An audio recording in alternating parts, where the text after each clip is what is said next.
Welcome in. This is for the recording purposes. So welcome into our class today where we're going to be working on arithmetic reasoning part 1. So 3 main things, like I said, 3 main things. If you need to write this down or take a screenshot, please do. But number 1, we have to make sure we know how to strategize through any word problem. And what I mean by this is that the strategy we're going to learn is not an automatic get out of jail free card. You're automatically going to get it right. That's not what I'm teaching you. What I'm going to teach you is a method that's going to take you from I have no idea what's going on to I know where to start. From, oh, okay, I see the numbers to, oh, here's the information and here's what it means. Going from, oh, I'm blanking out to I know I need this information to get me to this answer. And let's figure out how. Notice how we're replacing moments of being stumped and struggling to a moment of curiosity and just a step-by-step grind to find the answer. That's what it's about. And as you continue learning the strategy and as you continue, really applying it and building that confidence, what you're going to learn is that this applies to everything. And as you get used to this, then it makes your life so much easier because you won't any longer be thinking about step 1, step 2. No, it'll be instinct. It'll be, okay, what are we looking for? Okay, we need this information. Okay, I see a hint here, a clue here. There's a number. Okay, that's a clue for this. Okay, cool. Okay, so if I find that, I get this and I'm good. Set it up, solve it. Cool, I know I'm right. That's what we want to get to. And again, we can't be fast if we don't know how to walk to begin with. So we're going to walk ourselves through it, practice a ton, and then we're going to have a great time throughout this entire class. We're going to be identifying specific topics. All of the problems here do not have their topics labeled. So throughout the class, while we're doing these new problems, we're going to take a pause and play a little game in terms of can we point out what that problem is? So let's go ahead and get to it here. Let's go ahead and start off with our 3 steps to word problem success. Let's just start right off here. So here's the thing, everybody. Is it wise to calculate numbers before you know what the numbers mean? Is it wise to calculate before you know what the numbers mean?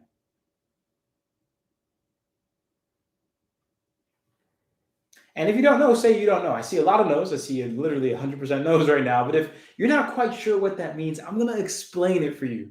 Because the one thing that everybody, especially when they're starting off with word problems, messes up on it's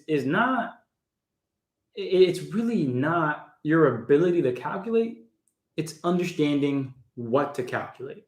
Because like I said earlier, you can see a problem that has a number 3 and the number 4 in it, but how do you know that you're supposed to add? How do you know you're supposed to subtract, multiply, divide? How do you know? And so before you get distracted by the numbers, before you start calculating and hoping for the best, let's follow this 3-step strategy. So first thing is first. Right over here, number 1. What is it that you want? So what that means is read the question. So before you calculate anything, before you even care about the numbers, read the question. And I'm not talking about read the entire problem start to finish. I'm saying read the question sentence. So let's make that very clear here.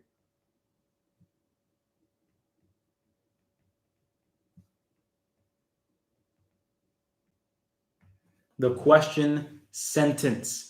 Got to make that very, very clear, my party people, because here's the thing. If you're getting distracted by all these numbers and you're not really reading the question, well, you'll miss the purpose of the whole story and you get stuck wondering if you should be doing this or should be doing that. If you read a problem that says, how many hours will it take Ben to drive 100 miles? One more time. How many hours will it take Ben to drive 100 miles? Well, the main phrase that I'm paying attention to there is how many hours? Yes or no? Is that fair? Does that sound fair to you? How many hours does it take Ben to drive 100 miles? What I got from that is I'm looking for time. How many hours? And then we know that the information related to that is 100 miles, a distance. And once you start that way, you can start picking the problem apart one by one by one, and you can truly build that confidence because you know what you're looking for. Then you know what the information means that's going to help you get there. and then you can start making your plan and try your best. But if you have no idea what any of it means or what you're doing, then you're going to be wrong automatically. So, number one, again, read the question. RTQ. RTQ, read that dang question. Number two, well, that's when you start asking what you have. It's just like any problem in life. It's just like any problem in life. In life, if your problem is, well, like, what am I going to eat for dinner? Well, then you start looking at your options, right? Once you understand that, yeah, okay, I'm kind of hungry. What are my options? Do I drive to get something to eat? Do I Uber Eat something? Do I go to the grocery store to make dinner myself? Do I go ahead and knock on my neighbor's door and try to steal their food? Who knows, right? You got options, but you get to lay out the information that's available to you so you can make a decision. But you can't make a decision if you don't know what the numbers mean. So number two here, what do you have? So let me make this very, very clear. You need your information and what it means. Here's the thing, everybody. The number 7 in a word problem is meaningless. If you had 7 pineapples or 7 miles per hour or 7 hours or 7 paper clips, that means something. Because if your question was, how many paper clips do you have right now? And you read 7 paper clips, that's important. The context matters. But if you're going to brush over everything and only care about the numbers and not what they mean, then you'll never, ever find a way to figure out what to do with those numbers. Again, I'm going to repeat myself. The numbers and what they mean matter. So, yes or no, does that make sense? When you write information down, you always, always, always will write down what that number means. Good. Good, good, good. All right, perfect. So let's recap the story before we get into part 3. So again, first step in any word problem, go straight to the question sentence. Understand what this story is telling you to figure out. What is your goal? Instantly. Once you know your goal, things become a little easier because you know what you're supposed to end up at. And all you're trying to do is just throw a rope to the information to see what here in the information can take you to the final answer. That's step 2. Where are these ropes? Where are these clues? What do the clues mean? Or how are the clues connected to the question? That's where you write down the information. Step 3, this is where you make a plan, building the actual connection. And this is really going to be centered around being able to identify what topic you're dealing with and simply an overall understanding of storytelling. Just a simple understanding of storytelling. I can promise you that a lot of the problems that you'll face in the ASVAB, a lot of these fundamental problems, some of them don't even have an actual topic like, oh yeah, this is a rate word problem or this is that. Some problems are straight up just like you have to figure out what to do. You have to figure out a plan and you got to execute it and trust that you're correct. And we're going to work on those as well. So that's step 1, step 2, step 3 here. Again, what's the connection? This is where you finally make a plan. Stop worrying about the numbers until you know what they mean.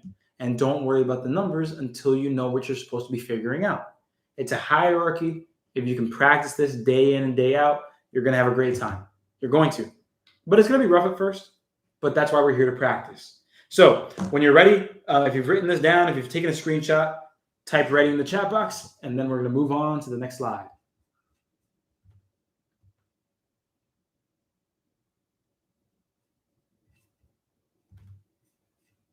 Perfect. Give you guys another 10, 15 seconds here, then we're getting started.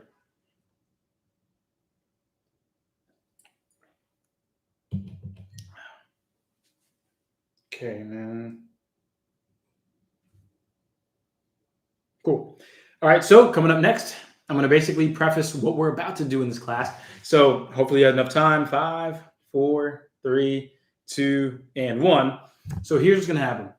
For every problem that we're going to do today, basically, I'm going to guide you through the first couple of problems here. We're going to have a good time, talk about the strategy and incorporate it. We're going to do the right thing here.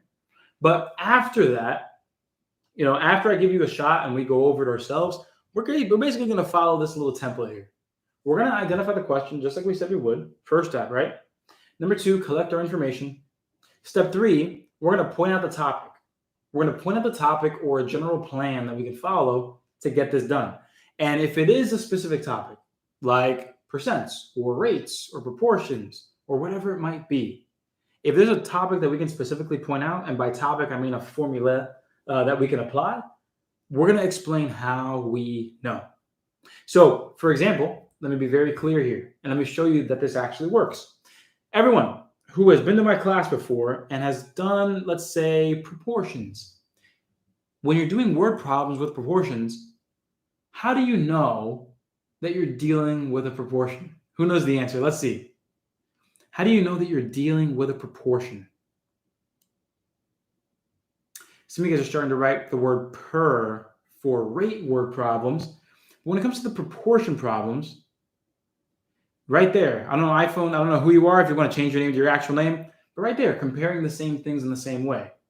When you have a word problem that compares the same things in the same way, you know you're dealing with a proportion. So for example, problems that are like, oh, there's 2 red marbles for every 3 green marbles. If there's 40 red, how many green? Comparing blue to red marbles in 2 different instances, that's a proportion. Comparing the same things in the same way. And if you're looking at, oh, what's up, Carrie-Ann? So, and if you're looking at different types of problems, you could be looking at problems that sound familiar, like, oh yeah, we have a street sign that has a shadow, a nearby tree casts a shadow. They give you some numbers, they tell you to figure it out. That's a proportion problem. If you're talking about a problem that I know a lot of you guys may know, where it's a plane, and this plane is 36,000 feet in the air, and the runway that it's going to land on is 3,000 feet above sea level. If the plane is descending at a rate of 200 feet per minute, how long will it take that plane to land? That's a rate word problem. Because when it says descending at a rate of, that's a giveaway. 200 feet per minute, right there, that's a giveaway. And they give you those clues. And we're going to work through how to point those out in each problem that we do. So with that said, does that make sense here? We're going to go ahead and go through this little process, read the question, collect the information, but we're going to take a moment to identify what type of problem we're dealing with. And once we got that going on, then we're going to solve, move forward, and have a good time. Is that the Easter Bunny behind you, man? That's hilarious.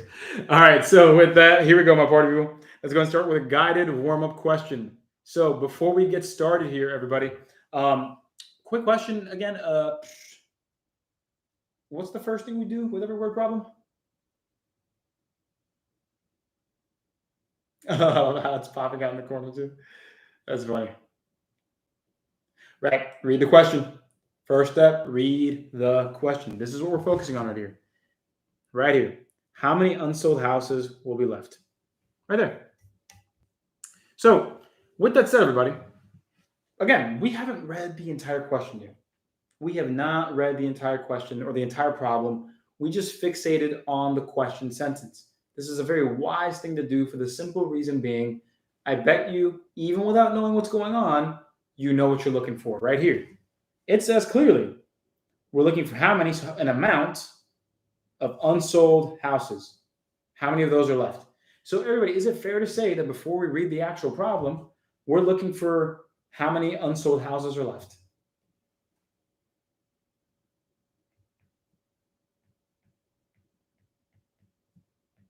Right? It's not rocket science. It's not crazy. And I'm being very serious. I'm not here to pander. I'm not here to patronize anybody. When I say that it is very easy, the easiest step in a word problem is identifying what you're being asked to figure out. It is truly the easiest part of the problem. Because even if the question sentence doesn't tell you the math that you're going to do, like even if it doesn't reveal that it's a rate or this type of problem or that type of problem, it'll always tell you what you need to find. How you get it done, we'll figure that out. But at least you know what you're looking for. So how many unsold houses will be left? So blank unsold houses left. Now, here's what you're going to do next. Step 2 is going to be, let's go ahead and sort through the information. Let's see what we got going on. But remember, we always want to keep the goal of the problem in mind. Again, a big mistake that a lot of people make is they keep working through a problem, forgetting what they're looking for, and they end up having a bad time. So remember, while we go through this, we're just looking for anything that has to do with unsold houses. That's all we care about. Here we go. So it says 100 houses were just recently built in a neighborhood. Everybody, does that matter yet in terms of talking about unsold houses?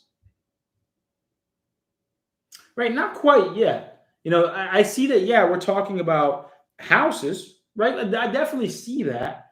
But so far, am I able to quantify or actually comprehend if I need that right now? No. So it's okay to read past that. For right now, it's okay to read past that because you're saying, hey, look, okay, some houses got built. Sure. You keep reading and you see a real estate company has already sold 20 of the houses. Okay. Guess what, everybody?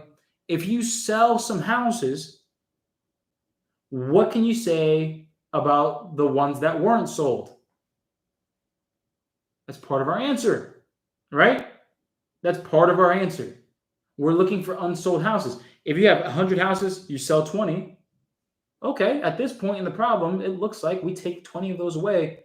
The ones that are left are not sold, right? I think we can agree on that. And I did go with a fairly straightforward question to begin with, but we're going to kick it up a notch in a couple of moments. I need to show you how this works. So now that we know that this is important, 100 houses were just recently built, we can say that 100 houses built. Then we see here it says, hey, sold 20 of the houses. So 20 were sold. Okay, everybody, quick question. What am I supposed to do to figure out how many houses are left so far? Right, we just subtract. I think intuitively, I think we can understand that if we're looking for the houses that are left, we have 100, you sell 20, you take away that 20, and it looks like we have how many left, everybody? Help me out. Right, we have 80 houses remaining. How many people have been trapped in terms of, okay, I got 80 houses left and I see 80 right there? That's the answer. How many people make premature decisions when it comes to word problems? Happens all the time, right? Happens all the time. But you have got to make sure that you've sorted through all of your information and combed through everything nice and slowly and confidently. We're not done yet. The answer is not 80. We have to understand that there's more to this question here. Right here it says, they plan to sell half of the remaining houses. Okay, cool. So let's go ahead and highlight that right here. Plan to sell half of the remaining houses. So this is what remains. This is the remaining houses. So everybody, what's another way to say half? Like, how do you put that in math terms? All right, divide, but give me a specific number. Divide by what, 5? Come on, help me out. I'm lazy. Right, we had to divide by 2, right? We had to divide by 2. So what we're going to say here is, again, if we plan to sell half of the remaining houses, what that means is, well, 80 divided by 2 equals what, everybody? Right, that's going to be 40. Because again, this represents half being sold.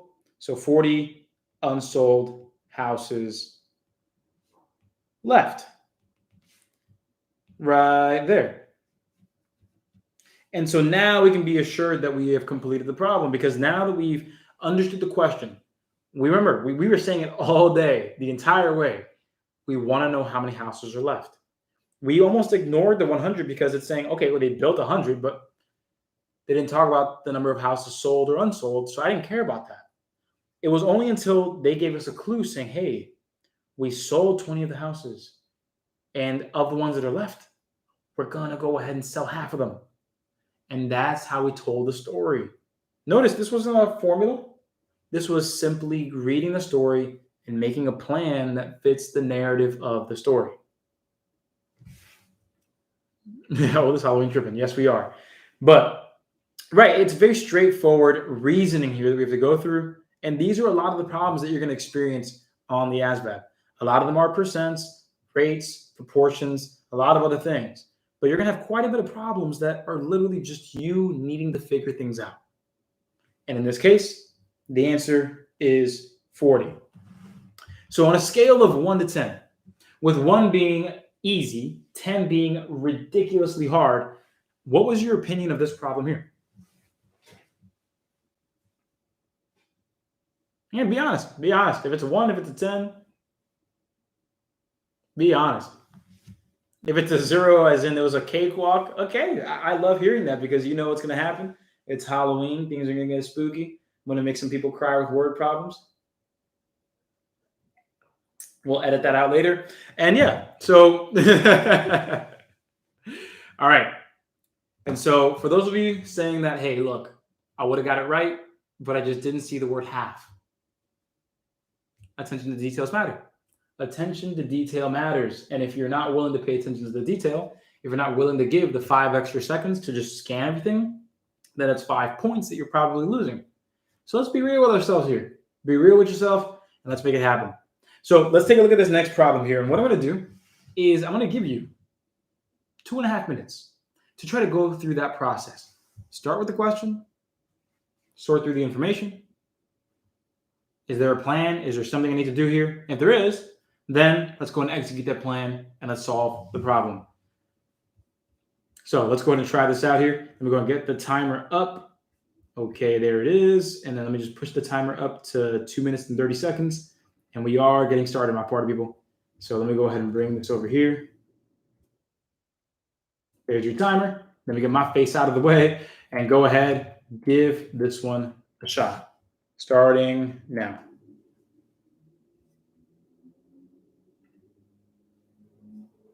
And please don't reveal the answer quite yet. Just type ready when you're ready.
And we're still got a good 30 seconds left. So again, continue giving it your best shot here. Still give it your best shot. And then if you are watching on YouTube and you want to join us live on Zoom, remember that you can check the description of this video and you will see a link to join us live.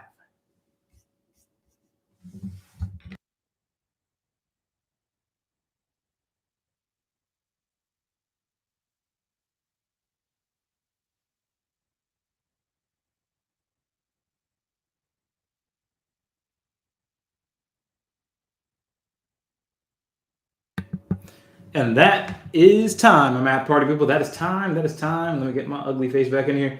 Let's go ahead and get that out of the way. All right, so let's go ahead and just talk about this one before we get started on it. Everybody, would you agree with me or disagree if I said that this is a very, very, very recognizable problem?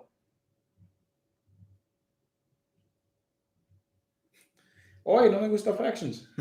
But I hope we can agree that this is literally the same exact question minus some changes to some of the numbers that we see. Some houses were recently built in the neighborhood. A real estate company has already sold some of the houses. They plan to sell some of the remaining houses. How many unsold houses will be left? Think about that. That's a pretty word for word. That's almost a legit copy of the question, right? That's almost a legit copy of the question. So if I had to ask everybody, what was it that threw you off? If you got stumped on this one, what threw you off?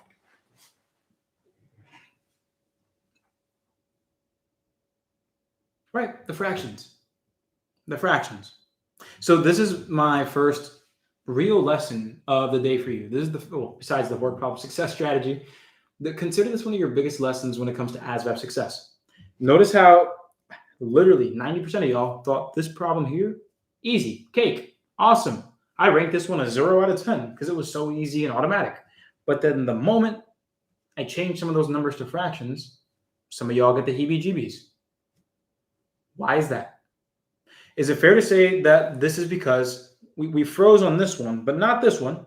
We froze on this one because we're not that confident with fractions. Is that fair to say?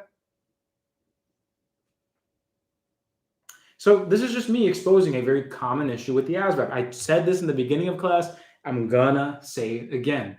Your ability to work with numbers.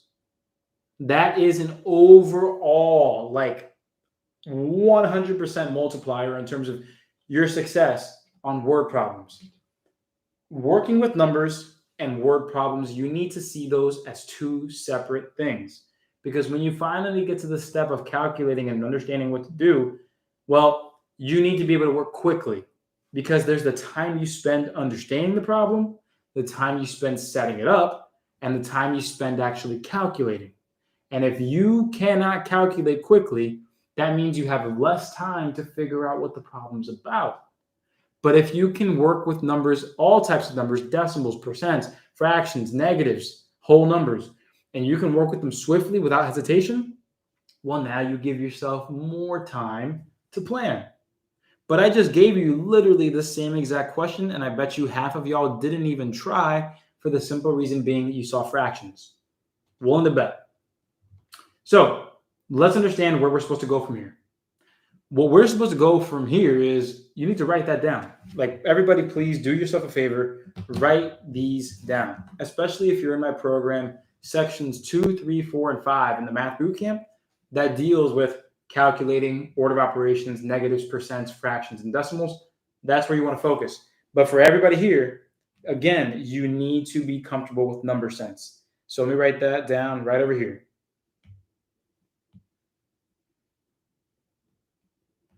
Calculation skills. Calculation skills, you must, and I mean must, be proficient with negatives, basic whole numbers, first of all. Basic whole numbers. Let me make this a little smaller here. Negatives. Order of operations.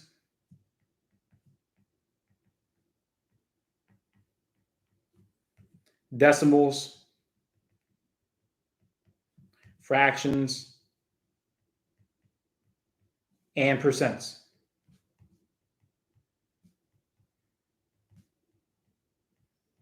I cannot stress this enough. I really cannot stress this enough. If you are willing to take the time to master each of these fundamental calculation skills, you're going to be good because you will have all the time in the world to figure your story and setting everything up, and less time worrying about, how do I take 1/4 of 60? Right? We won't have to be doing that. So I'll let you guys write that down very briefly, and then we're going to get right into that problem here.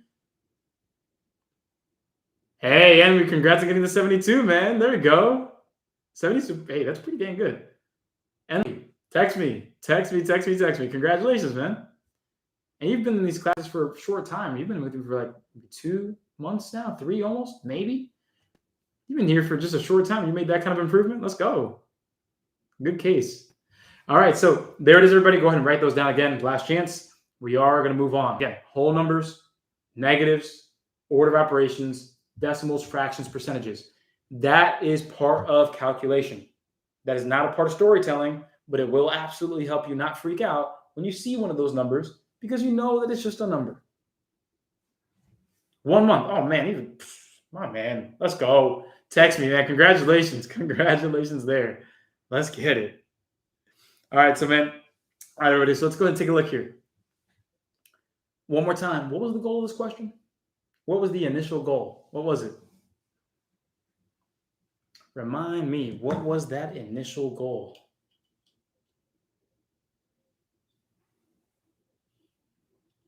And so when I say the initial goal, not the strategy, but what are we looking for in the question? I got the first step, read the question. What is the question telling us that we need to figure out? Right, how many unsold houses? That's right. So right here, how many unsold houses, just like the previous problem, how many unsold houses will be left? Sounds great. So we're going to write that down again, just like we had last time. Blank unsold houses. And this is going to seem very familiar, but pay attention to how there's literally no difference. You just have to know how to work with fractions. Here we go. 60 houses were just recently built in a neighborhood. Okay. We understand that that's going to be important in a second. So I'll start right here. 60 houses built. And let's organize our information. Next step, next sentence, we see, let me actually highlight this.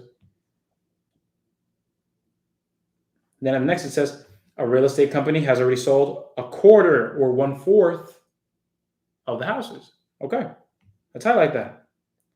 Has already sold a quarter of the houses. Right there. Let's really take a circle here. Let's circle that right there. We sold 1/4 of the houses. So right here, we can write that down.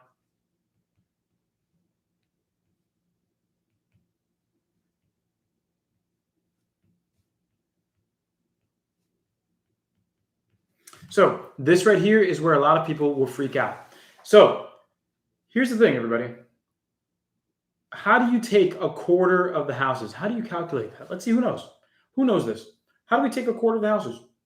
Straightforward question. How do we find 1/4 of the houses? What operation is that? 1/4 of the houses were sold. What does that mean? So I see a couple of different numbers and operations here. I like seeing that.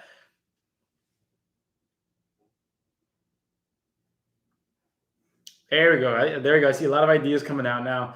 Okay, cool. So there are a few different ways because remember, fractions and decimals are the same thing. They're just numbers. Again, just numbers. And so here's the thing. If we're taking a quarter of the houses, there's two ways to look at this.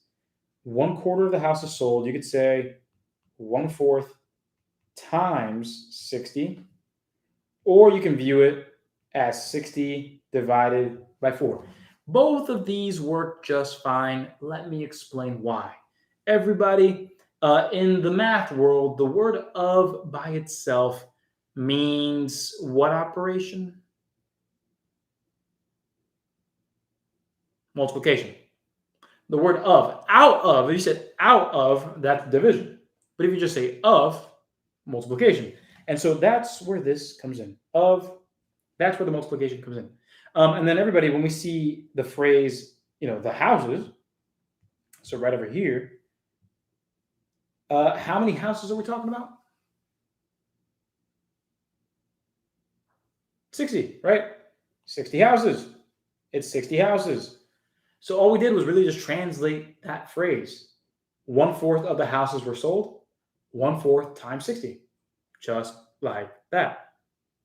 Now, if you're looking at this and you're wondering, well, coach, okay, I see this. I see how that makes sense. But how is that the same as that? How is it the same as 60 divided by 4?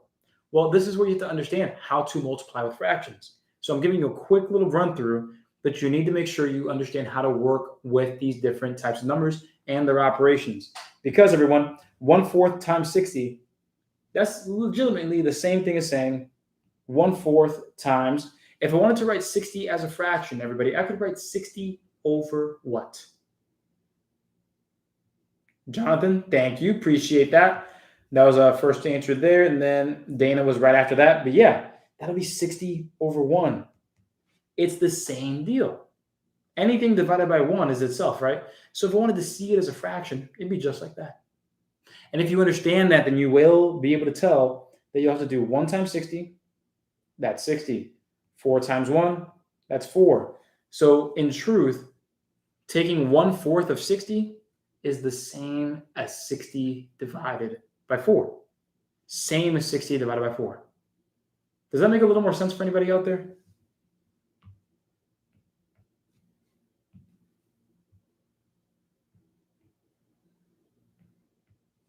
Yeah, it's the same as 60 divided by 4.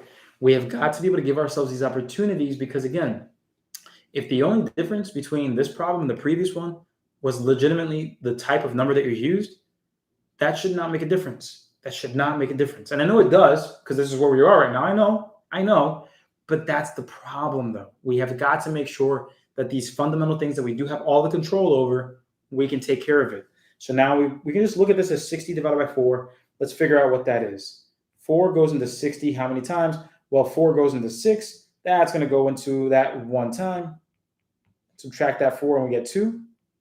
Drop that 0 right there. 4 goes into 20. How many times on party people? Right, it's going to be 5, and that's going to make 15. So boom, that's going to equal 15. Everybody, what does that 15 represent? Help me out here. What does that mean? Right, that's how many were sold. Don't forget that, right? 15 houses sold. So if we sold 15 houses, how many houses are left up to this point? Let's go ahead and just kind of bring this up here. We had 60 houses to start. If we sold 15, what do we do with that, everybody? What do we do with that again? Yeah, we're going to subtract. We're going to subtract. So all we're doing is we're still telling the same story. We just got to think about these numbers a little differently. That's it. So we subtract, and 60 minus 15, that's going to give us 45 houses left. Are we done, everybody? Is the answer 45? Is it D? We did a lot of work here, right? Is the answer D? Are we done? Are we done? No, we have got to finish the story, right? We have got to finish the story. What does the story say? Well, here, look. We built 60 houses, sold a fourth of them, a quarter of them. We found out how many are left. Because remember, the answer is how many houses are left. So we have 45 houses left. But we have to ask ourselves, did we finish the story? No, because it says they plan to sell 1/3 of the remaining houses. So we still have one more step to take care of. Everybody, yes or no, do you see that? We still have one more step to take care of. Planning to sell 1/3 of the remaining houses. And notice how it says 1/3 of the remaining. So not 1/3 of 60, everybody. Again, it says 1/3 of the remaining houses. So it's not going to be 1/3 of 60. It's going to be 1/3 of what? 1/3 of what? Exactly. So again, welcome everybody. My name's Coach Anderson. I'll be your mathematical spiritual tour guide for today, guys. And let's go ahead and take 1/3 of 45 and let's finish this off. Sounds good. So we have ourselves 1/3 of the remaining. So 1/3 of 45. Let's figure out what that is. Everybody, 1/3 of 45 is the same thing as saying what over what?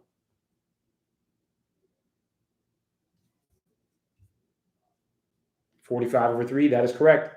Just like we saw earlier, 1/3 of 45 is the same thing as 1/3 times 45, which is just 45/3. And 45/3, if we try to figure that out, we can do this long division if we'd like to, but we see that 3 goes into 4 one time. Then you got 15. 3 goes into 15 5 times. So there it is. 1/3 of 45 equals 15. Is that the answer, everybody? Is 15 the answer? Is it B? Is it B? No, because remember, 15 right here represents how many were sold, how many more houses were sold. So we have 15 sold right there. It seems crazy, right? But you have got to follow the story. And so what we have is we had that 45 that were left. We sold 15 more. So 45 minus 15 equals what, everybody? 30. 30 unsold houses. And we've got to be willing to go through these steps. Obviously, can we take that long on the real test? Of course not, right? Of course not. But while you practice, while you try to understand how to not freak out and how to stay calm, cool, and collected, well, this is going to be well worth it down the road once you actually get used to this. But we've got to put in the time, just like we do with learning our times tables, just like we do with learning fractions, decimals, percents. This matters. Word problem strategy matters. So I'm going to go ahead and get myself all the way out of the way here. Let's get the problem back in here. And I'm going to highlight the answer here. It is C30. And there you are, my party people. Smile.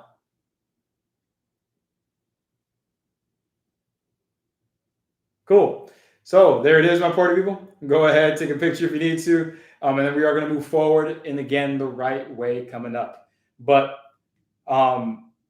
like seriously though, just to recap and be serious about this, is it making more sense to you that word problems are again about understanding? Yes, I'm not allowed planning? To be frivolous.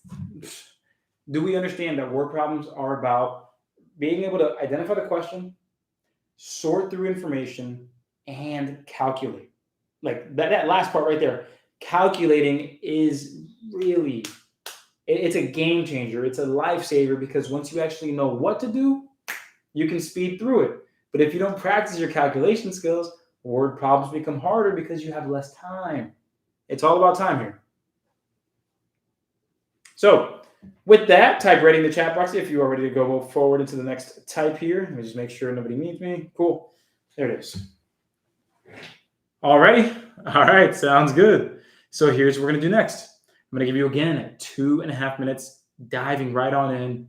Again, today we are doing part 1. Tomorrow is part 2 for arithmetic reasoning word problems. So today, a lot of the problems that you're going to see are pretty standard, pretty straightforward. We're going to mix in some topics. Tomorrow, I'm going to add more topics. And on top of that, we're going to add some harder questions. So with that, let's get into this next one here, starting right now. Booyah. Go ahead, and I'm going to start this timer now.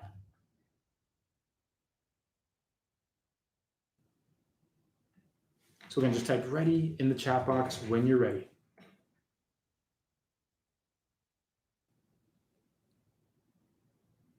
Oh, and by the way, for those of us that are, again, nervous about the time, that's okay. You're focused across these 2.5 minutes.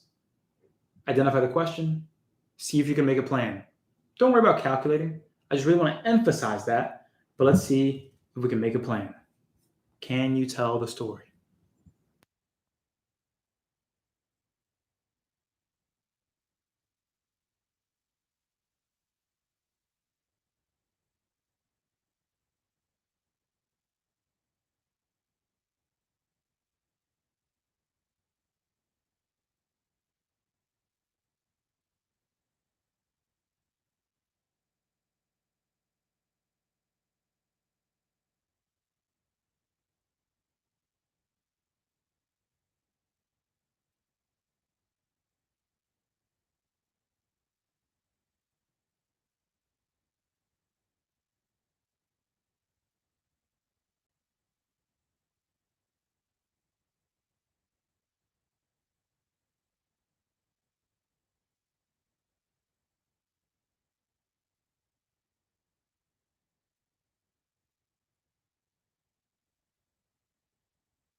And that is time, my party people. There it goes. There it goes.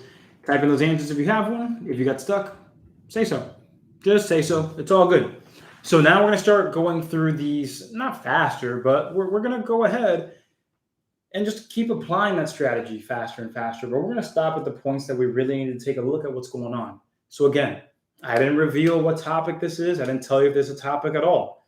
Brand new word problem. We're trying it out. Let's go through it step by step. Everybody remind me in the chat box, first step in every word problem is to do what? Thank you, right? We all know the first step. Now let's execute that first step. So it's read the question. So with that said, my follow-up question is, okay, what does the question tell you to find? What is the question telling us to find?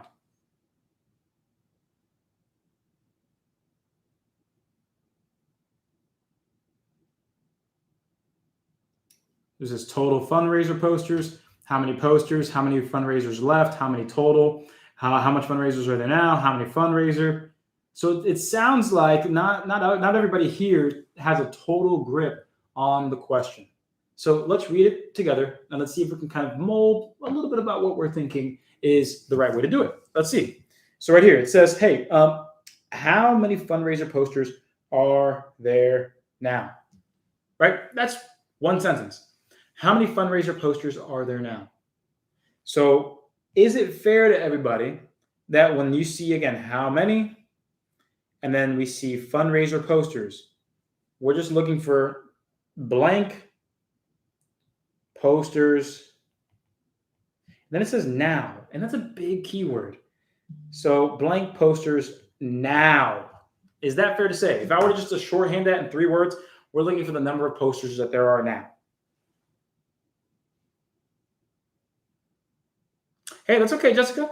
That's okay. Now that because this is the part of the growth. So everyone, for those of us on YouTube, or can't see the comment section, a student here just said, "Hey, look, I realized I might have messed up based on the wording." Now, I wouldn't be worried. I would actually be happy that when you practice, you notice a mistake. Because if you don't realize a mistake while you practice, then you're likely not to realize it on the test. So Jessica, you're good. I'm glad that you realize it now and not never, because now we're going to take advantage of that, learn, and make progress. So here we go. We're looking for, again, you just got to read the question carefully. How many fundraiser posters are there now? Okay, so simply, we're talking about fundraiser posters. I'm just looking for how many we have right now. Let's read the information, write it down, and let's find out any information that has to do with what? Fundraiser posters. And there might be a timeline because we're saying the word now.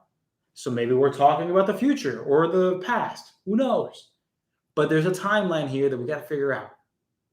So let's see what's going on here. Next up. Yesterday. Oh, look at that right there. So think about it, everybody.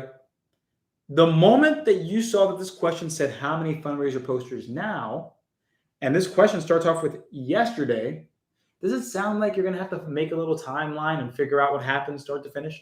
Does it sound like something like that's going to happen?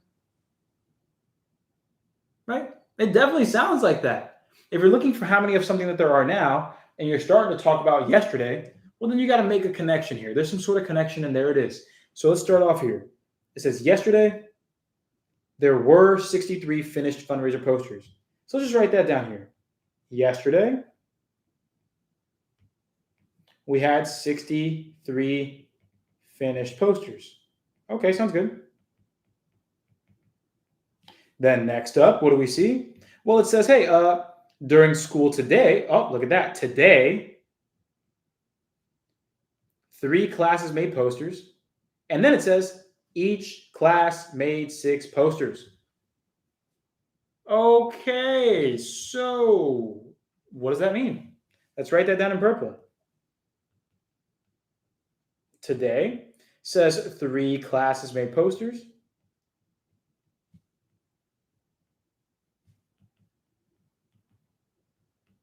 And then it says each class made 6 posters, so 6 each. Okay. So everyone, what do you think we're supposed to do here? Are we supposed to do 63 times 3 times 6, 63 plus 3 plus 6? What are we supposed to be doing here? So I see multiply 6 times 3. I see some of us saying add the class posters. Okay. Multiply 6 times 3. So for those of us that are saying multiply the 6 times 3, you're correct. You're right. But let's back it up. Why? Why are we supposed to multiply 6 times 3? Taylor, love that. Jessica, another reason there. Zachariah, Dwayne, yep, exactly. Yeah, the word each. The word each, which translates to per. Yeah, that's it right there. That's it right there. So let's write that out here. Each, the word each, again, gives it away. Let me use a highlighter instead of just coloring that in. But the word each gives it away. Each class 6 posters. The word each means that you're multiplying those two things that you're talking about. So when it says, again, each class made 6 posters, what you're doing is you're basically saying, take the number of a class, which is 3, take the number of posters, which is 6, and you will multiply. And when you get 3 times 6, everyone, what does 3 times 6 give us? 18. That's 18 posters. Everybody, why is 18 not the final answer? Why don't we see it there? Why don't we see 18 as the answer? Right, because we're not done yet. What did we forget about? Right, we forgot that there were already 63 posters that were made yesterday. So that's 18 posters today. That's 18 posters today. And we see that we had 63 posters yesterday. So you have 63 there, 18 today. How do we get the grand total? Add them. We'll add them all up, and now we can get a confident answer. So 63 plus 18, 3 plus 8 is 11, 6 plus 1 is 7, carry the 1 is 8, and so we have 81 total posters.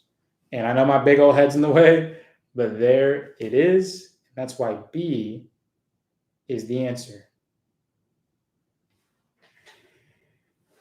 So the biggest thing here, the word each. I can tell you right now, I know a lot of us deal with word problems on a daily basis, and we don't know what to do with the word each, right? The thing is, the word each, just like the word per, it connects 2 ideas. And the word each, honestly, the majority of the time will mean multiplication, okay? Unless you're working backwards from the word each, that's division. But for the most part, everybody, each identifies the product or multiplying 2 things together. So essentially, let's write that down right over here at the top. The word each, basically, it signals that you are multiplying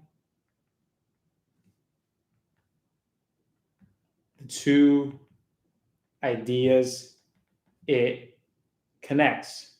That's the easiest way that I can kind of say that. So go ahead and write that down there. Each basically signifies multiplying the 2 ideas it connects. I'm going to go colon here so you can kind of make that distinction there. So again, each basically signals that you're multiplying the 2 ideas that they connect. So for example, if I say that, I earn $45 each hour, well, if I earn $45 an hour and I work 5 hours, multiply them and you get the total amount of money. I think that's something that we can all really agree on, right? If we say, hey, each class made 6 posters. Well, that means that every class counts as 6. So if you're looking at class 1 or class A, they made 6 posters. Class B made 6 posters. Class C made 6 posters. Well, you add them up, everybody. What's 6 added by itself 3 times? What is that going to be? 18, right? 6 added with 6, added with another 6. That's going to be 18. 6, 12, 18. And we're feeling pretty good about that. So again, the word each is just a shorthand way of saying multiply. And the two ideas that you connect are what you're multiplying, just like that. Yes or no, everybody? Does that make sense? Does that give us a little more clarity when it comes to the word each? Cool. We'll have some more opportunities for the word each. We definitely will. Absolutely will. I'm trying to see if I missed any questions in the chat box. Remember, on Mondays, these are chat box only, not mic. So if you have any questions, again, make sure to type them out in the chat box. You know I got y'all. Hey, right on, Jessica. Just right back to that. Good stuff. Cool. So let's go and get into another one here, man. Let's have another fun. A little bit more fun here. Let's go ahead and remember, read the question. Read the question. Get the information, write it down, and connect the pieces. Okay? Connect those pieces. So here we go. Krishan, again, all I said was if you want to take that screenshot, each basically tells you to multiply the two things that it connects. Okay? We'll go over that more as class goes on, but let's get into this next one here. Let's go into this next one. We have about this one and two more. Then it's nothing but time practice, again, for the rest of class. So let me get this timer going. Let's have fun.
Yeah, we still have about 35 seconds left. Please keep those answers to yourselves in the chat box. Don't reveal them.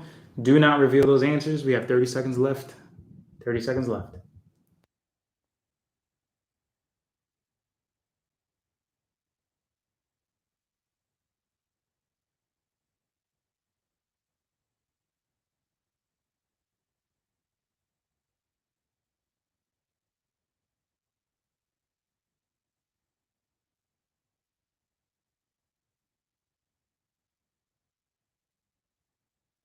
And that is time. You guys are hilarious. All right, so that is time, my party people. That is time. That's time. So let's get that back in. All right, let's go ahead and namaste this math here. So let's check this out. Everybody, first step is to read the question. But my question is, what is the question telling you to find? Be specific. Give me a short phrase. What are we trying to find?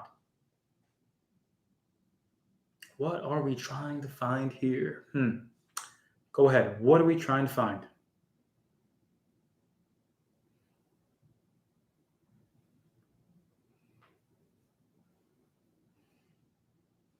Passengers on the plane or on the train. How many people on the train to stop B? Coming off. How many people are coming off at stop B? Passengers that remain. How many people on the train is heads to stop B, on stop B?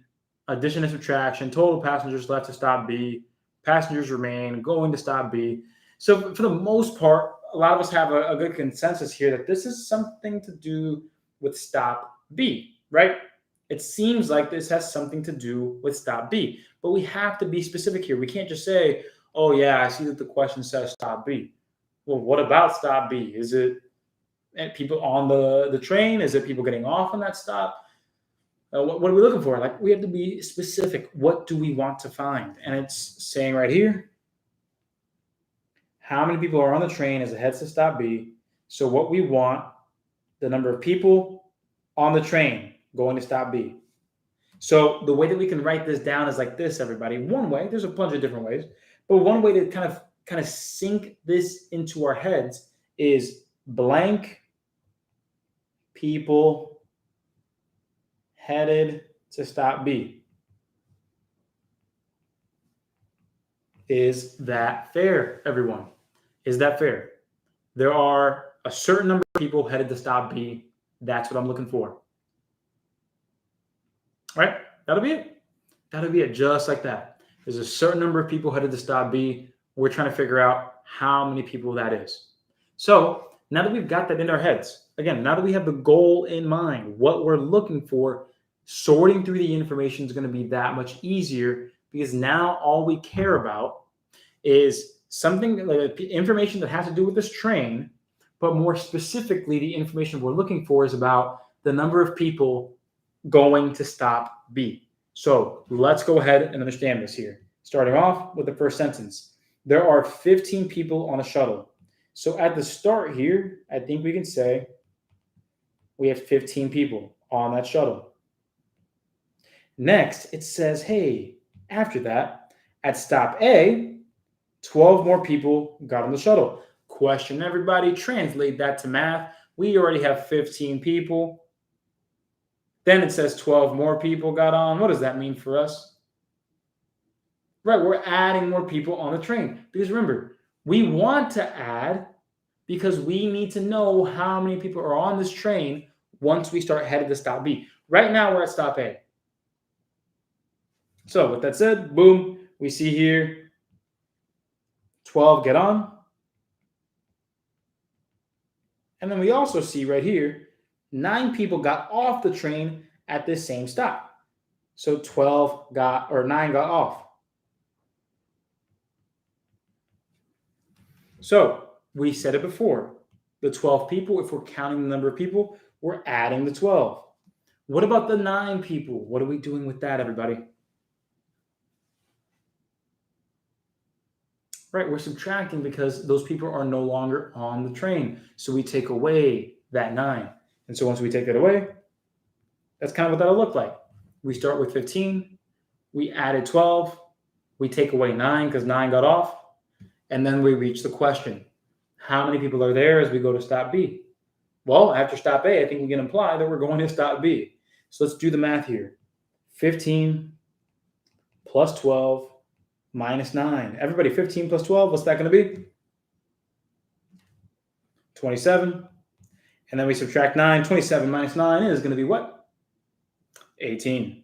That's one way to think about it. Another way to think about your order of operations is understanding that addition and subtraction are the same operation. Just read it left to right typically. But if you wanted to subtract first, you could absolutely do that. A positive 12 minus a 9 becomes 3. And so that would easily become 15 plus 3, which is still going to be the 18. 2 ways to really think about it. Obviously, same answer, but 2 ways to think about it in case you had an easier time subtracting first and then adding a smaller number back.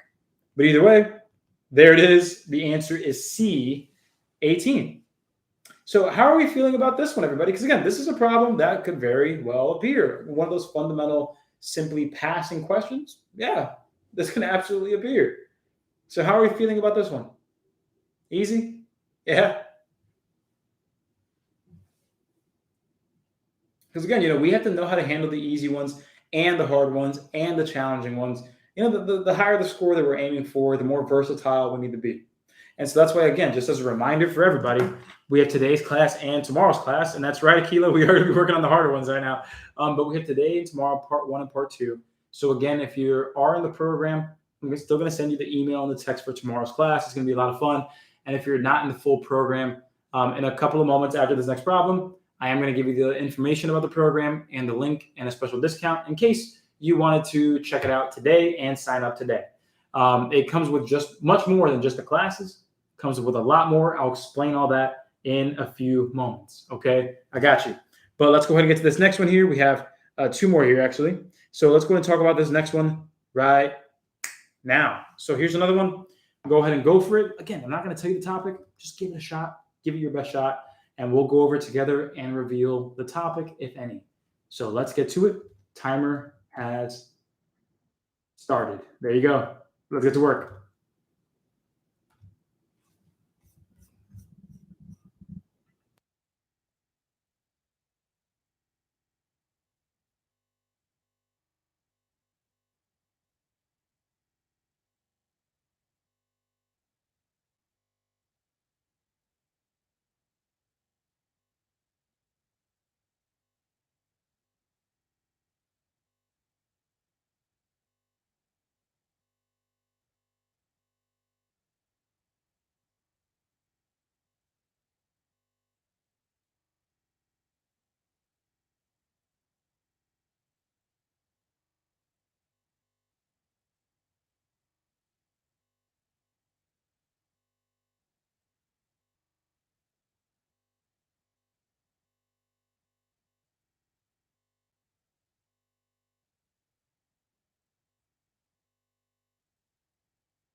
And that is time, my party people. That is time. That is time. So let me let's go ahead and bring my face back in here. That way we can grab these recordings for some Math Bootcamp videos later. So with that, let's go ahead and get into this one. While we look at this problem, my party people, for those of you that were here last week, even though we didn't do this problem last week, this might seem very familiar. This might seem very familiar. What kind of a problem is this? Carrie Ann, Mame, proportions. Jonathan says proportions. So this is where Alexander says proportions. Alexis, look at that. So I think that for those of you that have been coming to classes, when we do specific topics like proportions or rates or solving equations, I hope you see the importance of going through those individual topics. Because even for those of us that have never been in my class before, or this is one of your very first classes, checking this out, if you haven't had any experience, you might miss that the topic is clearly given to you. But the only way that I'm allowed to say the word clearly given to you is by prefacing it with the clues that make it obvious, quote unquote. Because obviously, if you don't know what you're looking for, it's not obvious. But if you've been trained on this, you know what you're looking for. Let me show you how. So first and foremost, though, let's just go ahead and follow our basic strategy. Our basic strategy being, first read the question, then the information, make a plan. So reading the question, everybody, what are we looking for in a short phrase? Use a blank or a variable in there, but go ahead and tell me what it is that we're looking for here in this problem. Give me a short phrase here. Make it make sense. Don't be lazy. Let's see what we got. So I see here some people saying, hey, total, the amount he should be paid, pay rate, rate of the same pay rate, pay rate. So there we go. Akila, you said it the best. That is the best short version I've gotten so far. So what Akila said was payment for 30 hours. Right there. So right here. So again, the question sentence is how much should he be paid for working 30 hours at the same pay rate? But I think it's very clear that we're looking for how much should we be paid for working 30 hours. So bam, I'm going to say blank dollars for 30 hours. And again, same pay rate. So basically, whatever pay rate we might see in the problem is the same rate of pay. But before we continue, yes or no, everybody, is it fair to you that it says how much do we get paid for 30 hours? So we're looking for a dollar amount, money, especially since the answer choices have money signs here and there, right? We're looking for the amount of money we should earn for 30 hours of pay. Is that fair? Okay, so that didn't quite reveal that this is a proportion problem yet. Not yet, but it still gives us some direction. What are we looking for? The amount that we should get paid, so money for 30 hours. At the very least, we should feel confident that we know what we're looking for now. We're just looking for whatever amount of money 30 hours translates to. Now let's go ahead and start writing the information down, because this is where, in step 2, when you write your information down, this is where the cookie crumbles. This is where things actually start becoming fun when you've had the practice and the training. So here, highlight this. Kendall is paid $42 for 8 hours of work. So right there, we can write $42 for 8 hours. All right, everybody. So for those of us that said that this is a proportion, can you give me a short phrase or the main idea of proportions that reveals that this is a proportion problem? I'll wait. It's going to take a couple seconds to type out. I know. Right? Thank you, Carrie Ann. Comparing the same things in the same way. This is a classic proportion problem. Let's write that down here. This is a classic proportion problem right here.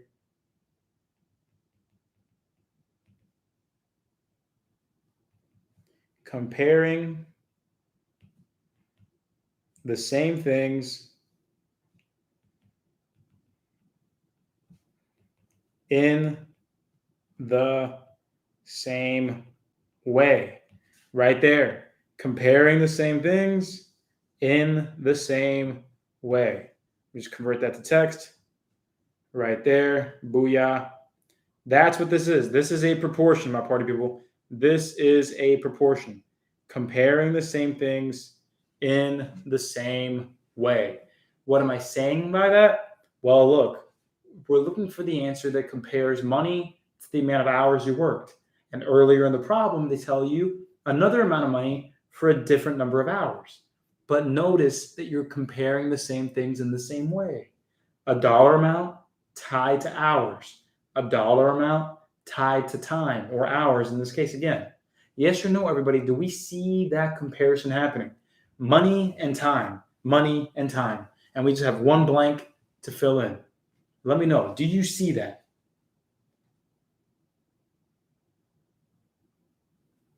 Cool. Cool. So even if you don't see it, don't worry, because even if you didn't see it, you can still get this problem right. You can still absolutely get this problem right. But I'm going to show you how much easier it is to get it done if you know proportions. So let me first show you a really annoying way to do this. Then I'll show you how to easily get it done with proportions. So here we go.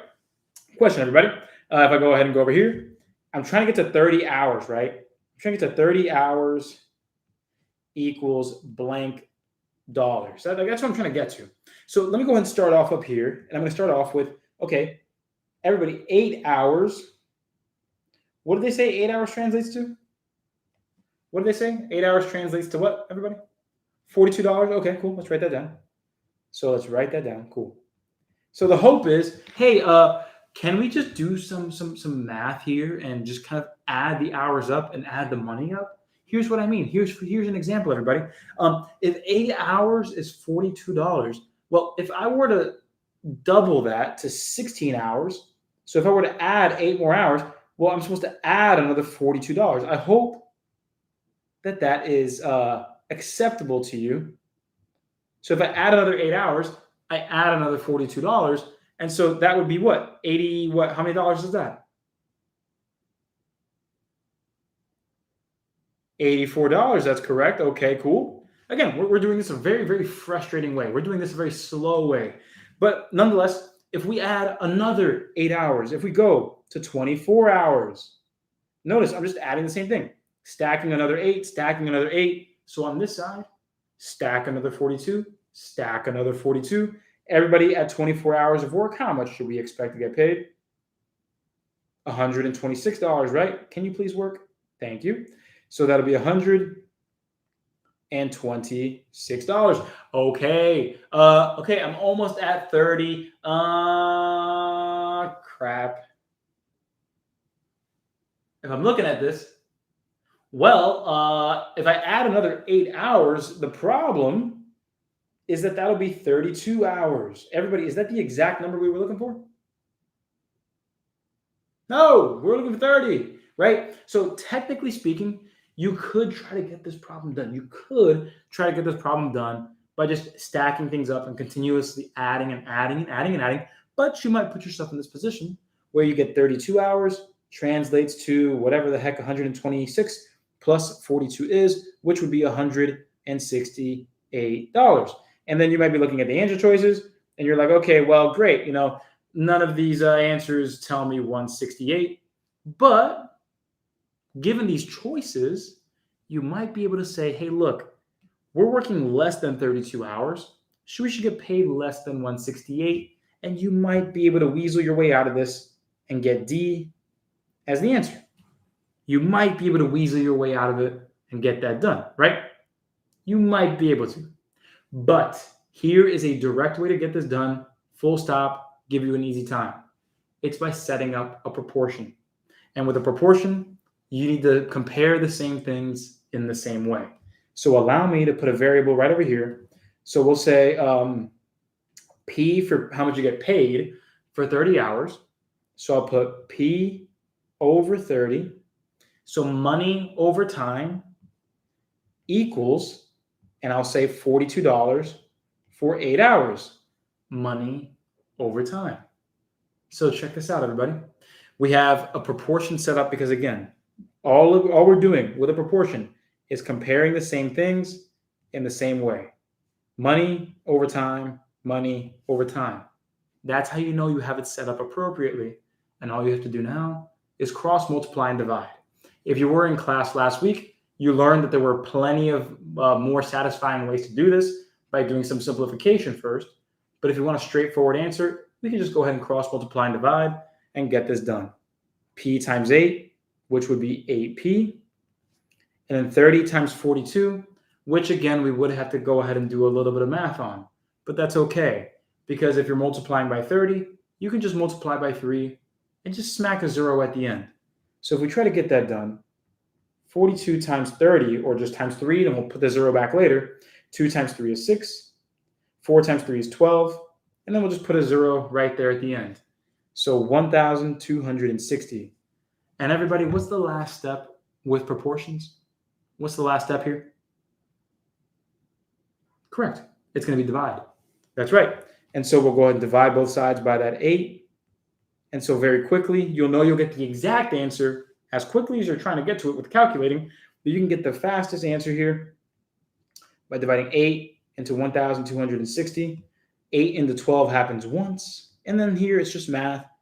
If you can do your math quickly enough, you'll have a good time. 8 into 46, that's going to end up being 5, because that's going to be 40. And you have 6 left.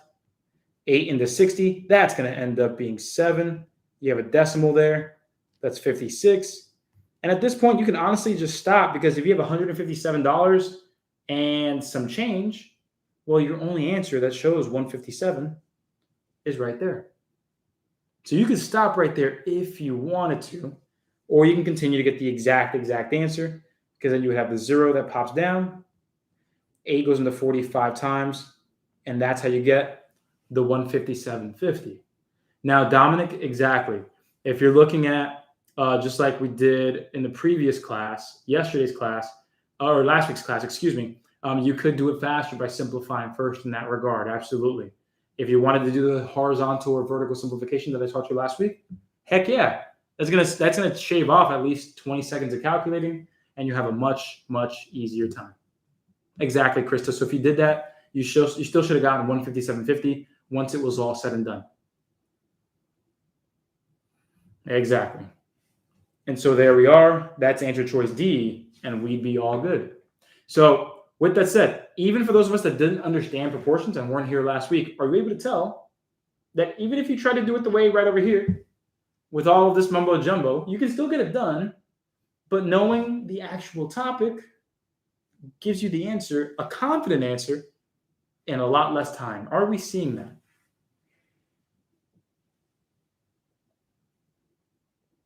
Because remember, guys, it's not just about getting it right. It's not just about getting it right. It is truly about, can we get it right faster and more confidently? And can we guarantee that we get the next one right? Can we guarantee we get the next one right? So, with that being said, can we guarantee you get the next one right? Let me go ahead and give you a chance to screenshot this for sure. Absolutely, my party people. Namaste. I'll give you about 10 seconds here. Yes, sir. Not like you know me. So with that, we're going to get into this next one here. And we're going to try another one out. Could be the same topic. Could be a different one. Just want you to try it out. Let's go ahead and get into it here. That's right. That's that profile picture. So with that, let's go ahead and try this next one out. Let me get that timer here on up. And then what we're going to do is, again, after this one, we're going to go over it again. We're going to keep practicing. So let me get you the timer right there. And what I'm going to do in the chat box, if you are watching on YouTube and you are interested in coming to tomorrow's class with all of the courses and extra study guides and everything I have on the website, the link and the discount code is in the description of the video. For those of you that are here live on Zoom, I'm going to go ahead and paste the link here in the chat box in a moment.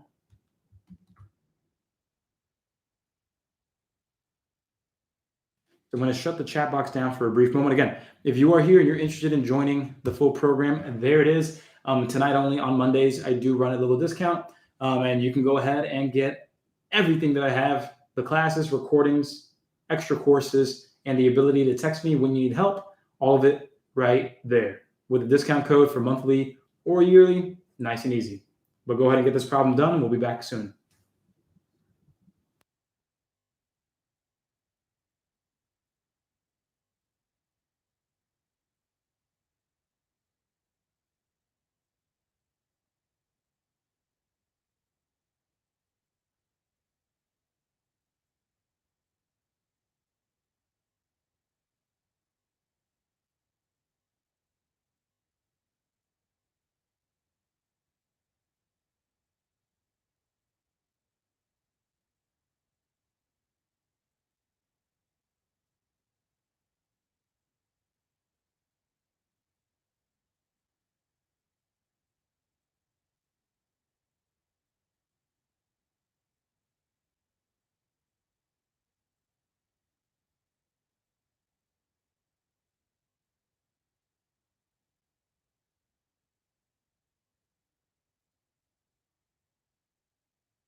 And that is time, my party people. Let's see what we got here. Let's see what we have. Let's see what we got. So let me go ahead and bring myself back into this and get the timer out of there. And so just a quick little just disclaimer. So remember how I told you guys who are in the program that I am going to be building out word problem speed drills. So the first type that I ended up working on, my party people, was this one. This is the exact template that I used. Again, this is not having to do with a video solution. I'm just talking about, again, for those of you that are in the program, when I send out the sample, I'm hoping to do it this week, maybe early next week. This is one of the templates that you'll see. You'll basically see a bunch of different versions of this exact same problem with two different things. One, all the numbers for every problem are going to be different. Again, that's the unlimited practice thing. But number two, pay attention to the question. Because here's the thing. If I would have given you just this exact same template with the same question, just different numbers, well, then you guys would get mighty used to just memorizing the process. So what I've done is I've programmed, this program that I made, I programmed it so that it asks different questions. So in this one, it says, hey, how tall is the street sign that casts a shadow 21 feet long? The question could change and it could say, how long is the shadow of a street sign that is 21 feet high? So again, asking different things. And so get ready for that. I'm going to make sure that you are not getting used to memorizing a question and hoping for the best, but instead you have to pay attention to understand what's going on and trust the knowledge you have to build the right solution. Yes or no? Is that something we can get excited about? Good. So get ready for that, because I can guarantee you once I release this, some of y'all that were in here in this class right now, you'll be like, hey, coach, I thought it was the same way. And then I'll be like, nah, and I got you. So here we go. So the question here says, let's go ahead and get into it, my party people. How tall is a street sign? And then just look at this. Then it goes into extra information that casts a shadow 21 feet long. But really, everybody, is it fair to say that all we need to find here is how tall the street sign is? Like, that's really it. That pointed it out right there. How tall is a street sign? So we can say blank feet tall street sign. And then we can also say 21. So right here, 21 foot shadow. And so I'm going to write these in the same line because they have to do with the same thing. They're talking about the same thing. They're talking about a street sign that's blank feet tall. That's what we're looking for. And also the street sign is 21 feet long in terms of its shadow. But we're still talking about the street sign. So I'm going to keep it in the same line, the same sentence. And then here's what I notice. Here's what I notice, everybody. When I start reading through the information, it says, hey, a nearby tree right here that is 20 feet tall casts a shadow 12 feet long. So I have over here, I have a tree, a 20-foot tall tree that has a shadow 12 feet long. So when I just lay this information out there, what kind of a problem are we dealing with, everybody? When I just lay it out there, Savannah, Lewis, Jessica, proportions. Exactly, right? With enough practice, we'll be able to read problems and instantly tell what kind of problem we're dealing with. So with that said, let's finish this problem off. And I got a couple follow-up questions for us here today. So let's go ahead and get into it. This is a proportion because we know that we're comparing a street sign and a tree, and we're comparing them in the same way. How tall they are, how long their shadows are. How tall they are, how long their shadows are. Because we're comparing the same things in the same way, oh yeah, booyah, this is another proportion. So let's go ahead and bring that over here, paste that. That is ugly. So let's go ahead and get everything else out of here. We don't need all this. So let's get all that out of here. Goodbye. We've got everything that's necessary. We're comparing the same things in the same way. So let's hit it off here. Right here, we'll go ahead and say X foot tall sign and 21 foot shadow. So I'll say X over 21. So again, that's how tall it is. And this is the shadow. Okay. And then if we go over here on the right side, we'll write over here 20 feet tall, and 12-foot shadow. Everybody, is it clear to you that we are comparing the same things in the same way? Is it clear to you, right? How tall it is up top on both of the numerators. How long the shadow is on the bottom in the denominators. On one side, on the left side over here, we're talking about that street sign. On the right side, we're talking about a tree. But we're comparing the same things in the same way. So again, with more practice, if you're in the program or just newly joined, watch the proportions classes from last week. You will not be disappointed. You will not. So with that, here we go. Let's solve this here. So easily, again, the main way we solve this is going to be cross multiplication and division. But one thing you can also do is simplifying beforehand. I'm not going to get into all of those nooks and crannies to make your life super duper easy. I will just go ahead and cross multiply like a normal person. Like a person who likes to waste time. 21 times 20, that will be what, my party people? That will be 420. And then lastly, what we'll take care of is dividing both sides by 12. Because what we'll have here is we'll divide, getting rid of that, nice and easy. And again, don't worry about the actual calculations. You can check my numbers after the fact. But I'm just showing you what you need to do to save time and what we're actually doing. So 420 divided by 14, well, we can go ahead and just do this here. 12 goes into 42 3 times because that's 36. 6 left, bring the 0 down. 12 goes into 60 5 times. And so that'll be 35 feet tall street sign.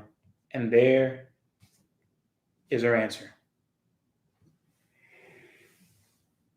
I know, right, Jessica? At this point, now that I've shown you all of the ways that you can simplify, you may have noticed easily, like, 20 over 12, you can simplify that to 5 over 3. Then with the 3 and the 21, that can be, instead of 21 and 3, that can be 7 and 1. So you can have a 7 here, a 1 there, a 5 there. 7 times 5 is 35, and there's your answer. And you can definitely get that done like that if you know your proportions. So, yeah, so Declan. So, yeah, no worries, Declan. So, Declan, what I just talked about was something we did last week in last week's class. And you're more than welcome, since you're in the program, you can watch the recordings of how you can turn proportions that have big numbers into solutions with really small, easy numbers. So instead of multiplying 20 and 21, you could end up multiplying something like 5 and 21, or even 5 and 7 to get the answer instantly. But we will talk about that for sure. So with that said, my math party people, I think we have time for one more question. Is that fair to say? I got you, Declan. No worries. So we have time for one more question. I'm going to very briefly, for those of you, because I know a lot of the times I've been checking the data on the classes. A lot of y'all typically have to go before the 8 o'clock mark. So I'm going to very briefly discuss the program, drop the link one more time. Then we're going to have time for one more question, okay? So just as a reminder, everybody, the program, long story short, if you're not in the program, I'm going to talk about it briefly. But for those of you who are in the program, please, in the chat box, give a fair little review of the program. If you hate it, tell them you hate it. If you like it, tell them you like it, and give a reason why. But let me go ahead and explain how it really works. Long story short, the biggest problem that a lot of people taking the ASVAB face is test anxiety. And test anxiety stems from all of these different little symptoms, all these different little factors, like not knowing what to study or how to study it, being away from school for 1, 2, 5, 10 plus years, being able to look at a word problem, and then you just automatically blank out and you just try a word problem out, even though you know how to do it. And also the pressure of being timed while you're actually taking the test versus not being timed when you practice, another big issue.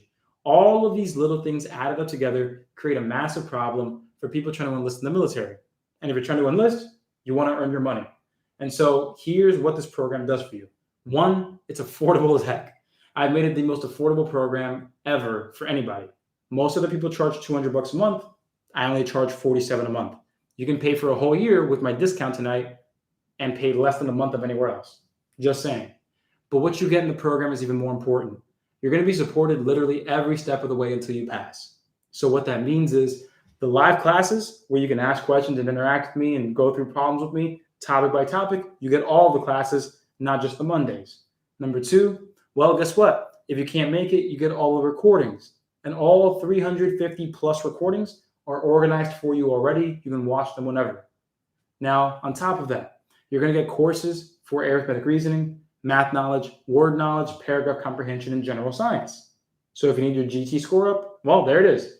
And so you get those courses with video solutions in them. And on top of that, being able to work 24/7 whenever you want, you can still reach out to me when you have any questions. So if you're working on a problem from my website, from someone else's book, I don't care. I'm your coach, and you can text me whatever problems you have, and I'll help you work through them.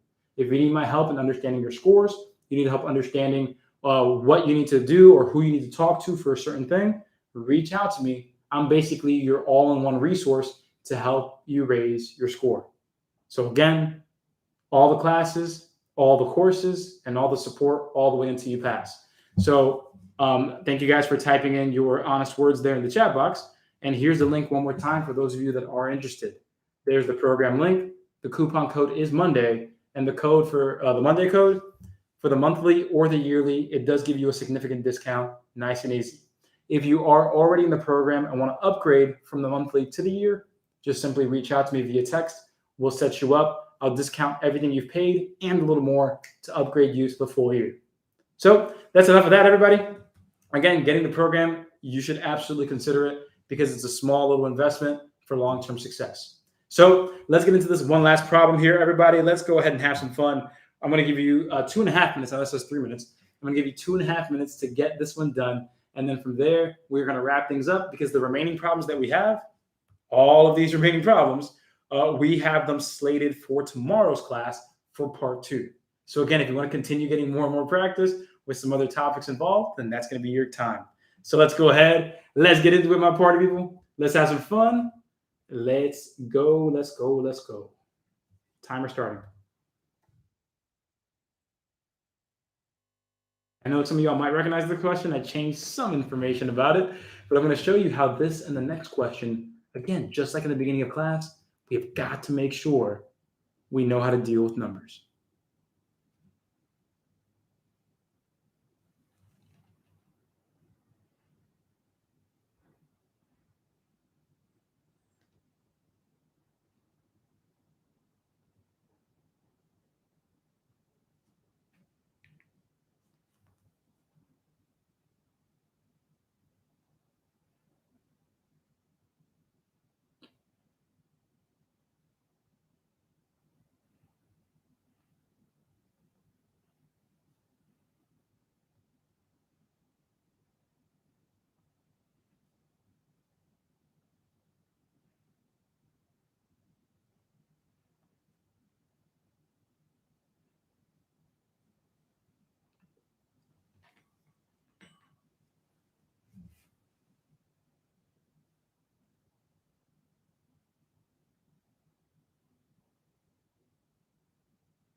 And looking at our phone, 5, 4, 3, 2, and 1. My party people, there it is. Let's try this out, everybody. Let's really try this out. Because what I'm going to do here is I'm going to show you in this problem how this problem and the very, very next one are literally the same exact problem, like legitimately the same problem. So Clyde, now you're starting to see what I mean, right? When I talked about, hey, look, these word problems are really split into three main tiers. Yo, can you identify the question? Can you identify the information? Can you calculate? And so here we go. Everybody, right here it says it, how many runners finished the race? So is it fair if I write down, everybody, is it fair that I write down blank runners finished? Is it fair if I do that?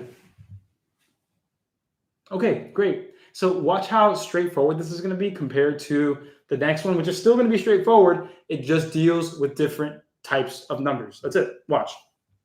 It says, hey, look, starting off, 72 runners started. So let's write that down. 72 runners at the start. So since we care about all the runners that finished, let's pay attention to the information, because it says in the first half of the race, 48 of them dropped out. Okay. So what that means is, hey, look, okay, are we going to be adding 48, taking away 38, or just using 48 moving forward? What are we going to do? Right, we're taking away 48 because remember, we're interpreting this from the perspective of we only care about how many finish. So with that said, if 48 of them drop out, we take away 48.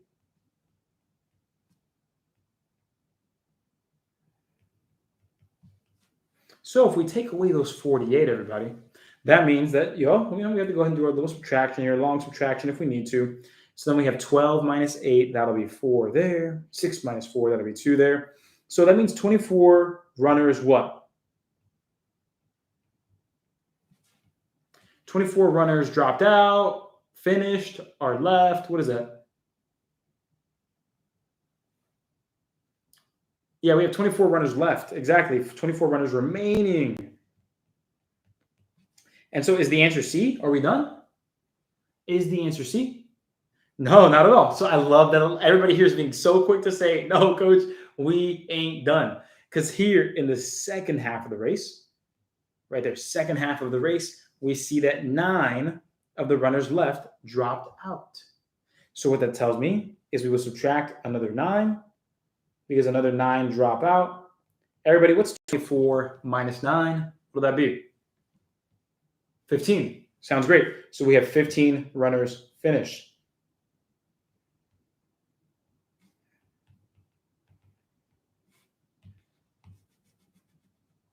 $15 runners finish, and there is our answer. That one feels pretty straightforward, right? That one feels pretty straightforward. Now, what I want you to do is I want you to go ahead and observe this next question. It is literally, quite literally, same question, same answer. The process, because you're dealing with different types of numbers, might be a little different. But I want you to go ahead, I want you to go ahead and take a screenshot of this one here, because what we need to be able to do is, again, work with different types of numbers. And so you know what the answer is to this question. It's 15. But for your own practice and for you to continue to realize that fractions are just numbers, decimals are just numbers, I want you to solve this problem straightforward. And then I want you to, if you're in the program, send me a text or a screenshot showing me that you understand how to do this problem. I'm not going to do it for you now because obviously it is 8:01 and time has technically run out. But I want you to go ahead and, again, take a screenshot of this one and this one. So I'm going to give you 10 seconds on this one because I want you to, again, build that understanding for yourself that, yes, we can see a fraction on the test, but that does not give you an excuse to freak out. Yes, you might see decimals, but it's not an excuse to freak out. And especially if you're in the program, you literally have 63 activities from sections 2 to 5 in the math bootcamp that square you away with, again, number operations, order of operations, negatives, decimals, fractions, percents. All of that's lined up for you. No excuses anymore. You have the tools you need. And I hope that today was a big, big, big revelation that, yeah, word problems suck, but you need to also be able to calculate, because if you work on that as well, first and foremost, the word problems suck less. And again, with more and more practice, everything really truly opens up. So here's the second question, another 10 seconds to screenshot it. But again, I already highlighted the answer for you. It's your job to prove to me that you know how to get there by using the information we have. Hey, I appreciate it, Taylor. Thanks for coming, man. Seriously, breaking down the questions. It's really all about understanding the story, knowing what information you need, just like we do in real life every single day, man. Every single day. So with that said, everybody, you guys have absolutely been awesome, man. How's today's class for you guys? Give me a quick description for you. How was today's class for you? Because I can't wait for tomorrow's class. Tomorrow's class, we're going to be following up, obviously. We're doing a ton more questions. We're going to throw rates in there, tax questions, discount questions, parts of total proportion questions. We're going to be looking at a wider range. And again, it's really going to be all about not specific topics, but can you apply the strategy faithfully no matter what type of problem you see? Because when you take the test for real, they're not going to tell you you're dealing with a proportion problem. They're just going to straight up kick you in the butt, right? And say, here you go, figure it out. So that's what we're practicing in today's and tomorrow's class. And I really can't wait to get there with y'all, man. Really can't. So for those of you that are in the program, remember the GT study guide is out now. The multiplication times tables speed drill activity is in the math bootcamp now as well. Section 2 under multiplication, boom, you'll see that there. Then on top of that, for those of you, again, that are in the program, tomorrow's class, same time, 6 p.m., brand new questions. And on top of that, for those in the program, look out within the next week or two, I'll have a prototype built out for your arithmetic reasoning speed drill sets. So word problem speed drills, they are a very, very, very possibility. It's confirmed. It's happening. So I really do appreciate you guys always pushing me to become a better teacher, because honestly, I need things to do. So with that, I appreciate y'all giving me things to do and really helping y'all really improve your experience. And so again, for those of you who are in the program, you're good to go. I'll see you tomorrow. If you have any questions about the program, finding anything, upgrading from the subscription to the full year with that massive discount that I'm offering tonight, again, feel free to text me. I'll honor that for you all week long. So you have a whole week to get that done. You're good. For those of you that are not in the program, again, I want to briefly go over the program one more time, give you the link, give you the discount, and then I'll send everybody on their way. Again, if you're already in the program, feel free to bounce. You are good. Love y'all. I will see you tomorrow. Have a happy Halloween. And so again, for those of you that aren't in the program, long story short, just want to go through this again, just in case it wasn't very clear earlier. So very straightforward here. If you feel like you have test anxiety issues, again, just being timed, or how you practice and how you take the actual test are super different to you, this program is going to help you succeed. If you're looking at your study time and you feel like you're wasting a lot of time, or you just completely blank out and you get frustrated because of that, again, the program is going to help you solve that problem. If you're looking at these test questions on the actual test, getting super frustrated because you feel like you're always running out of time, I will help you with that. And on top of that, if you feel like you're kind of alone going through all of this, like it's up to you to figure everything out and figure out what you're supposed to study and how you're supposed to study, then again, come on by. That's what I'm here to help you with. So with that, my party people, again, if you're feeling like this session was a good session for you and more of this can slowly but surely help you succeed, then again, I invite you to the program, because that's what this is all about. Positive outcomes with little bits of hard work consistently. And so if you believe that more of this can work for you, and if you wish that I had your back until you passed, then that's what the program is going to help you do. So, I typically take my time and go through, these really great stories. But the thing is, like, every one of my students has been an awesome story. You come in, you want to raise your score, but you're not sure if you can overcome certain little obstacles, like being timed, word problems, word knowledge, paragraph comprehension. But every single time, they've proven that if you're willing to work hard, I'll line up the work for you. All you got to do is stand there and swing, as opposed to finding the ball, finding the bat, finding everything. I collect everything for you and let you be your best. And so that's what the program really does. So you'll succeed because you're going to have access to all the classes, every single class recording. That way, you're never stuck. You're never wondering if you can learn a certain topic. All 350 recordings that I have so far, in the program ready for you to watch, and they're organized. But not only that, you're going to have access to over 10,000 extra practice problems for word knowledge, paragraph, arithmetic reasoning, math knowledge, and general science. That way, no matter what time of day it is, whenever, you can practice and keep building your confidence. The math has so many features, it's just insane. And on top of that, text me when you need help, because I'm here to help you succeed all the way until you pass.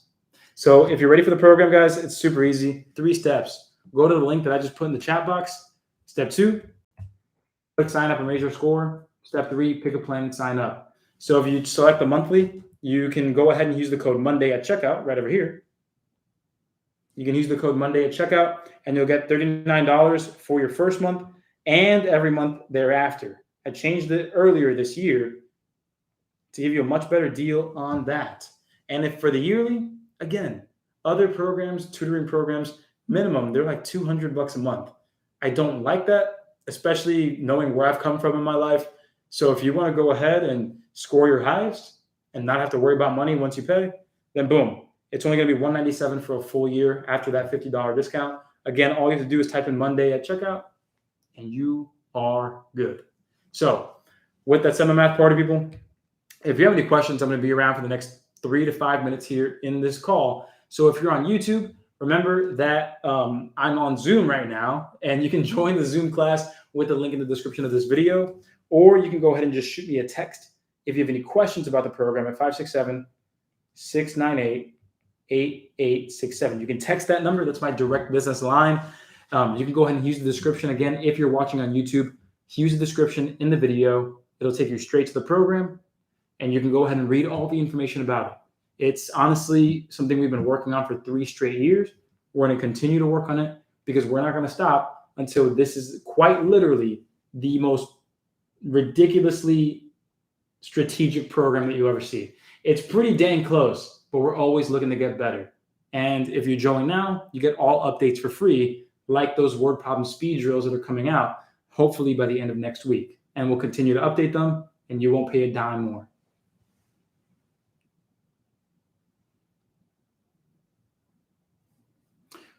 So Sumitra, you're looking to, Sumitra, go ahead and text me. Yeah, you're already in. So shoot me a text, because what I can do is I will be able to do a little something with your situation. Just go ahead and shoot me a text saying, hey, coach, I came to class last night. I want the discount for next month. I got you. Absolutely, no problem.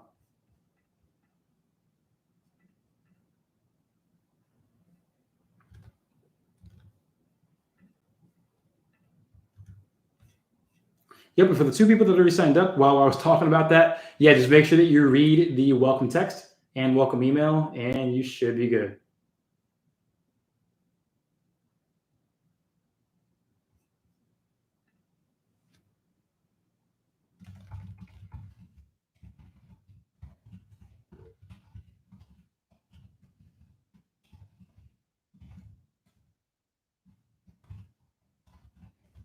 And Declan, I got your message box. You're good to go. Yeah. And trust me, I understand those situations. I absolutely understand those situations. You're good. You're covered. Yep. And then the other 1, 2. Okay. So the other 2 people that just signed up, E3. And yeah, so if your email ends in E3 and if your email ends in NA, you both are good as well. Just make sure you check your welcome text and your welcome email and go through that program checklist. It makes life super, super easy. That way you're good. And for the person in the chat box here asking about if it's a contract, I'm not going to say your name because it's a direct message, but no contracts. You literally pay month to month. It's a subscription, so it automatically renews. All you have to do when you're done, just cancel the subscription and you're good. The year version is a one-time payment, one time only, and you're good.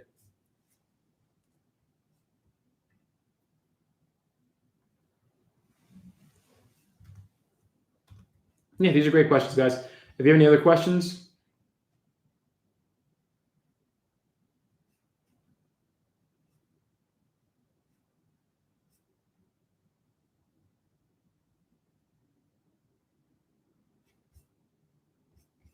okay, there's that. Cool. Yep, and the other 2 people that just signed up, you are also good as well. Yep, just make sure to check that welcome text and email and watch those welcome videos. It truly will make everything make a lot of sense before you continue on with everything else. Yep, another question here. Are you able to answer questions from my tutor's book? Yeah, of course. If you have a tutor with his own book and you still need help, okay. But still, I'm more than happy to help you out. Doesn't matter what it is, from Kaplan, whatever. I'm more than happy to give you some insights into how to tackle some of their problems. I just can't provide their problems to you because obviously that's illegal. But if you already have their book and you shoot me a picture of it and you say, hey, coach, you need help with this? Well, I'm your coach. It's similar to a tutor, except I'm not working one-on-one with you, except via text and in the classes. So it's a much, much cheaper option for sure. The person who just direct messaged me, hey, coach, does it automatically take from my account every month? For the subscription, yes. But the super easy thing is it's at the same time every month. So if you're done with the subscription, all you have to do is cancel. And then you'll still have access until the day it's supposed to renew. And then it just stops. Super straightforward. Nothing crazy. Yeah, it's just like Netflix or Hulu. Think about it like that. No contract. You just agree to pay unless you renew, or you agree to keep paying until you cancel it, and you just got to cancel. Yeah, and I make that very clear there too. I put it on the program page. I put it in your welcome email. I put it in your welcome videos. I make it very clear that that's what it is.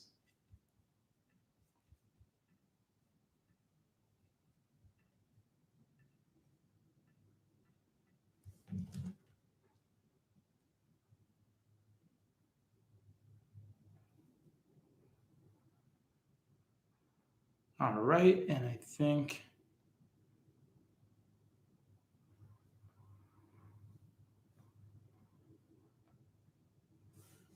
cool, and then we're good there. So my party people, looks like we are all set. Oh, well, let me see. We got like 2 more minutes here. Got one more person coming in.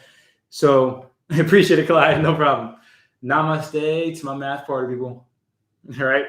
So again, everybody, this was the end of class. So if you have any questions at all, or if you need me to just stay behind for just a quick minute or two while you sign up, I did get the 5 or 6 of you that just signed up. You guys are all good, and you've already confirmed with those emails and texts. So just again, make sure to read through that welcome text, welcome email, and just watch those welcome videos. Makes your life super easy.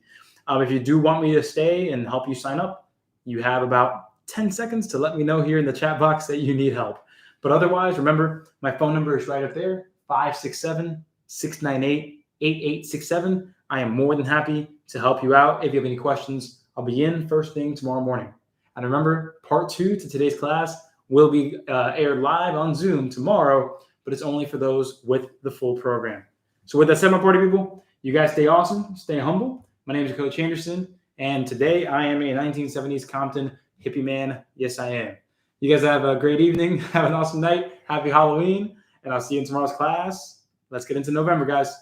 Cheers. Whoop, whoop. And for my party people on YouTube, you guys should probably still be seeing me. So you guys have all a great evening, guys.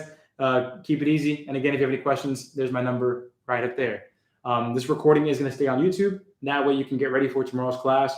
But again, I really encourage you to join the program to get everything you need. You guys stay easy. Have a great night. And let's ace the ASVAB.